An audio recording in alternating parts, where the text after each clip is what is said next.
সহযোগিতা করছেন। যদি কোনো ভুল ত্রুটি থাকে কোনো পক্ষে, কারণ 20-20 কিন্তু করতে পারবো না, 19-20 হবে।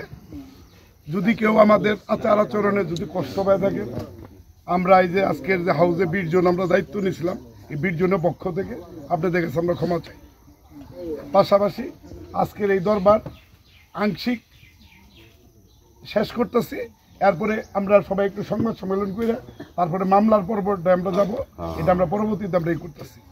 গোলাম মাসুম সাহেবের সাথে আমাদের পারিবারিকভাবে যে দ্বন্দ্ব তৈরি হয়েছিল, আমরা সবাই আসলে এই পরিবারের, এই এলাকায়, এই মহল্লায় আমরা সকলেই বিএনপি পরিবারের লোক।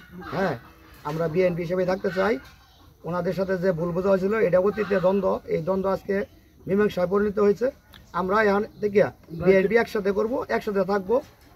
আমার পারিবারিকভাবে যে দ্বন্দ্বটা ছিল, গণ্ডগোলটা ছিল, এবং আমার ছেলে মেয়ের উপরে যে একটা মিথ্যা করছিল, এটা এখন তারা ভুল স্বীকার করতেছে।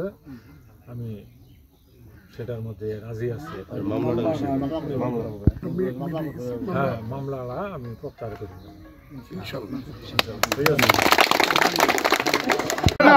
আজকে থেকে মাসুম ভাই অভিভাবক, মাসুম ভাই ভুল করলো, মাসুম ভাইয়ের ভুল নাই। ঠিক আছে।